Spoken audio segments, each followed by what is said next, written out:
নমস্কার। বেদবাণীর 139 নম্বর পাতার 321 নম্বর চিঠিটা পড়ার চেষ্টা করছি। এখানে ঠাকুর লিখেছেন, জীবের কোনো কর্তৃত্ব কর্ম নাই বলিয়াই সকল বেগ যথাসাধ্য সহিষ্ণুতার দ্বারা শ্রদ্ধা ভক্তির উদয় করিতে করিতে নিত্য শক্তিমান ভগবৎ তত্ত্ব প্রাপ্ত হয়। আমি আরেকবার বলি, জীবের কোনো কর্তৃত্ব কর্ম নাই। এটা এতদিনে বোধহয় আমাদের এতগুলো চিঠি পড়ার পর আমাদের একদম পরিষ্কারভাবে মনের মধ্যে গেঁথে গেছে, হয়তো উচিত গেঁথে যাওয়া, যে আমাদের কারোর কিছু করার ক্ষমতা নেই। আমরা নিজের ইচ্ছে মতন কোনো কাজ করতে পারি না। জীবের কোনো কর্তৃত্ব কর্ম নাই। নিজের ইচ্ছে মতন নিজের অধিকারে নিজের আধিপত্য দেখিয়ে কিচ্ছু করার ক্ষমতা আমাদের নেই। এটা নেই বলেই সকল বেগ, যা ধাক্কা তোমার আসছে, যা কিছু আসছে, কেননা যদি কোনো অসহায় পরিস্থিতি আমার আসে, সেখান থেকে উতরাবার, সেটাকে এড়িয়ে যাবার ক্ষমতা আমার নেই। আমাকে তাই সহ্য করতে হবে।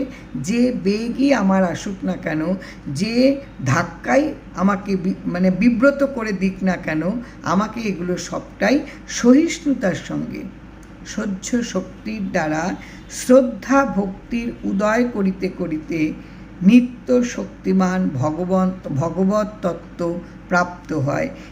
এই যা বেগ আমার আসছে, আমি যতটা আমার ক্ষমতা এবং সহ্য শক্তি দিয়ে এগুলিকে আমি সম্মান করব, আমি বিরক্ত হব না।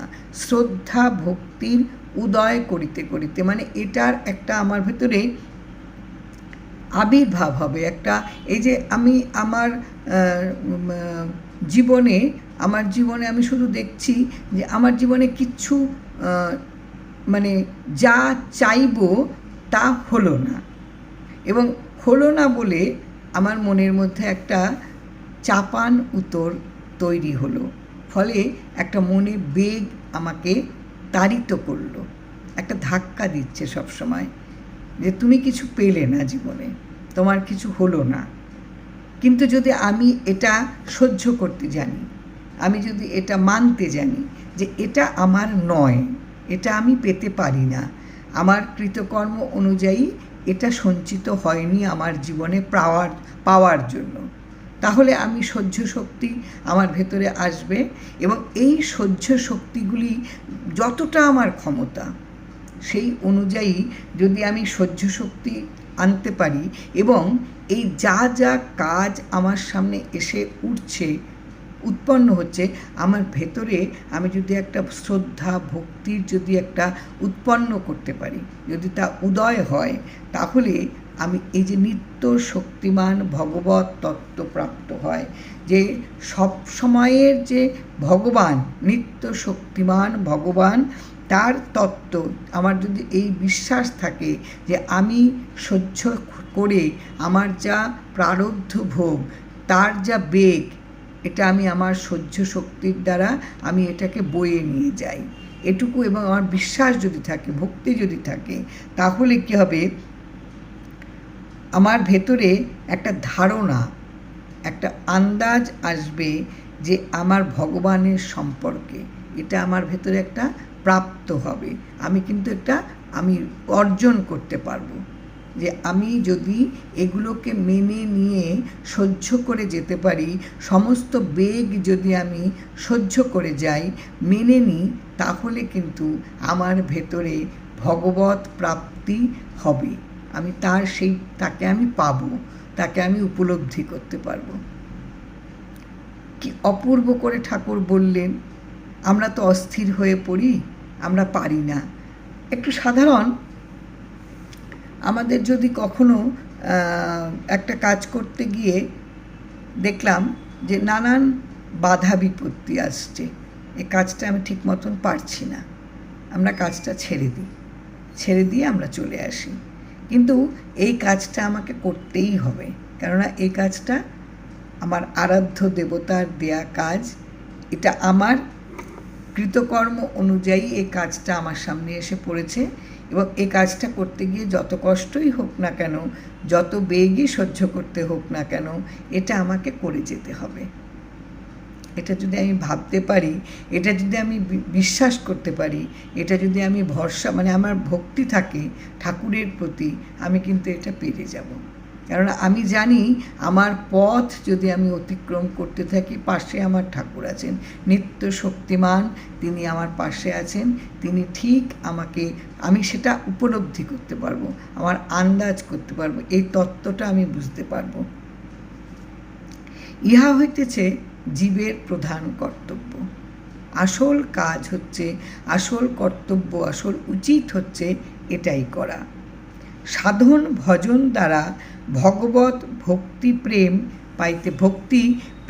পাইতে পারে না। তুমি সারাদিন তুমি সাধনা করলে, তপস্যা করলে, পুজো অর্চনা করলে, তুমি ভজন করলে, তুমি সবসময় ঈশ্বরের আরাধনায় তুমি মোহিত হয়ে থাকলে, তুমি তার বন্দনায় তুমি গান গাইলে, তুমি তার বন্দনা করলে, এগুলোতে কিন্তু তোমার ভগবানের প্রতি যে একটা ভক্তি, যে একটা প্রেম, এটা কিন্তু আসে না।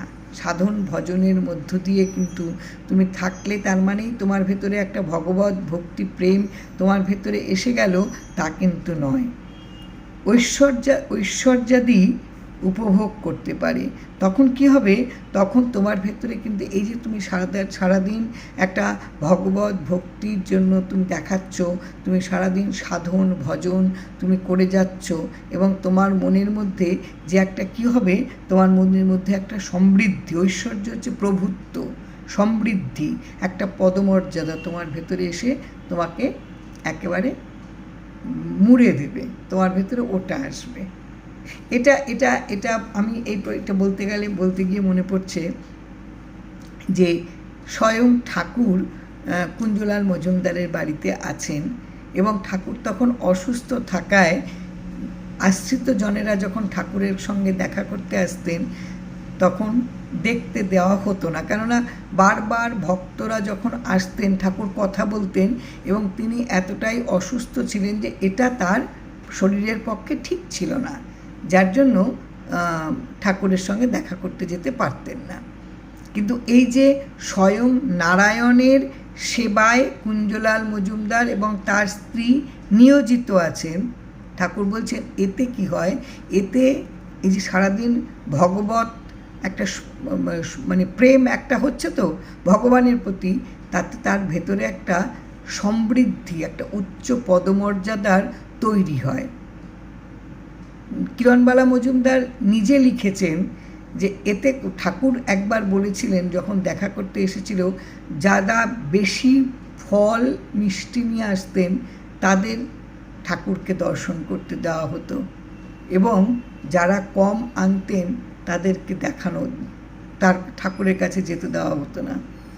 এই একটা কিন্তু পদমর্যাদা বোধ আসে, একটা নিজেকে একটা উচ্চ পদে আসীন করার একটা কিন্তু বোধ আসে, একটা ঐশ্বর্যের একটা নিজের মধ্যে সমৃদ্ধি আসে, যদি তুমি সারাদিন এইগুলি নিয়ে থাকো। এগুলিতেও কিন্তু তোমার ভেতরে সত্যিকারের ভগবত শক্তি, ভগবত প্রেম, ভগবত ভক্তি আসে না, এর মধ্যেও কিন্তু কর্তৃত্ব এসে যায়। তাহাও কঠোর সাধ্যসিদ্ধ হওয়াও দুষ্কর। এই যে আমি ঐশ্বর্যাদে উপভোগ করছি, আমার একটা ভেতরে পদমর্যাদা, একটা ভেতরে সমৃদ্ধি, এটাকে নিয়ে আমি বেশ বেশ উপভোগ করছি, তারই নিজেকে বেশ র্যালিশ করছি, এটা নিয়ে একটা বেশ আমার ভেতরে একটা বেশ ভোগ হচ্ছে, আমি বেশ এটাকে নিয়ে একটা এনজয় করছি। বলছে তাহাও কঠোর সাধ্যসিদ্ধ হওয়া দুষ্কর, এবং এটাও কিন্তু কঠিন, খুব কঠিন, এবং সাধনায় পরিপূর্ণতা সম্পাদন করাও কিন্তু একটা কষ্টসাধ্য। এবং এটাও যদি এই যে ভগবানের প্রতি তুমি সাধন ভজন করলেও ভগবানের প্রতি তোমার যে একটা প্রেম, এই প্রেমে যে তুমি ঐশ্বর্য, তোমার যে একটা সমৃদ্ধি আসবে, ঠাকুর বলছেন এটাও কিন্তু কঠিন। এটাও কিন্তু এই যে তুমি যে ভক্তিতে তুমি যে নিজেকে ধনবান করছো, এটাও কিন্তু কষ্ট, মানে সম্ভব না, এটাও কিন্তু বেশ কষ্টের। তোমার ভেতরে ভক্তিতে তুমি নিজেকে ধনবান করেছো, এবং এই ধনবান করাটাও কিন্তু কঠিন, এটাও কিন্তু সবসময় সবাই পারে না। অতএব তাই ঠাকুর বলছেন কিচ্ছু দরকার নেই, অতএব সর্বদাই ভগবানের নামের নিকট থাকিয়া সহিষ্ণুতার আহরণ করিবে। সব সময় তুমি নামকে স্মরণ করো, নামকে নিয়ে থাকো, এবং সহ্য শক্তিকে তুমি জড়ো করো, জোগাড় করো, আরও তোমার ভেতরে সহ্য শক্তি আসুক। ইহা ভিন্ন আর কোনো উপায় মুক্তির নাই, এর ছাড়া মুক্তি পাবার আর কোনো উপায় নেই।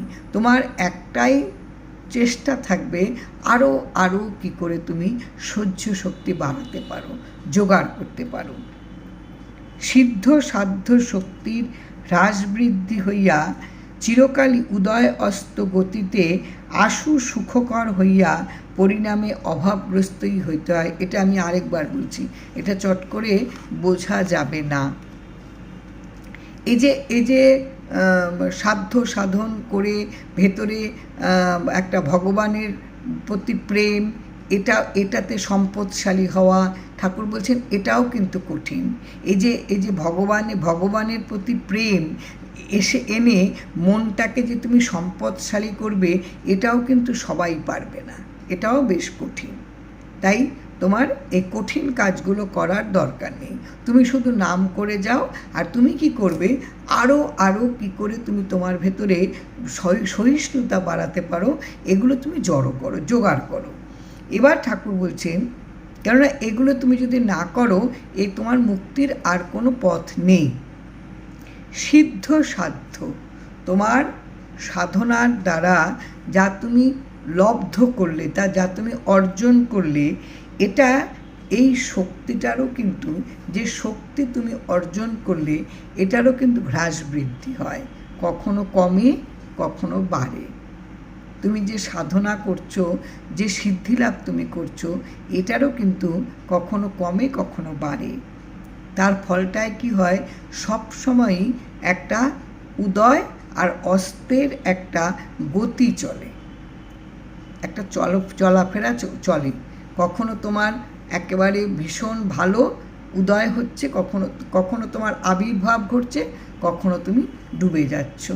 এই হতে হতে আশু সুখকর হইয়া পরিণাম, এই যে তুমি, এর ফলে কি হবে, আমার সুখ আসছে এটা আমি ভাবছি, পরিণামে কিন্তু অভাবগ্রস্তই হয়। না থাকাটাই তোমার জীবনে স্থায়ীভাবে বসবাস করে। কেননা তুমি সিদ্ধিলাভ করার পরেও তোমার যে একেবারে তুমি স্ট্যান্ড বাই থাকবে, তোমার যা সিদ্ধিলাভ হলো তাতে, তা কিন্তু নয়। কখনো নিচে কখনো উপরে, কখনো কমতে পারে কখনো বাড়তে পারে। তার ফলটায় কি হয়, তার ফলটায় তোমার যে পরিণামে যে তোমার সুখ তুমি ভাবছো, এটা না থাকারই সামিল হয়, অভাবগ্রস্তই তুমি থাকো সবসময় তোমার ভেতরে একটা না থাকাই থেকে যায়। অতএব নাম নিয়া পড়িয়া থাকিবে, নামই উদ্ধার করবে। এত জটিলতায় যেতে ঠাকুর বারে বারে বারণ করছে, এত জটিলতায় যাবার কোনো দরকার নেই, শুধু তুমি নাম নিয়ে পড়ে থাকো।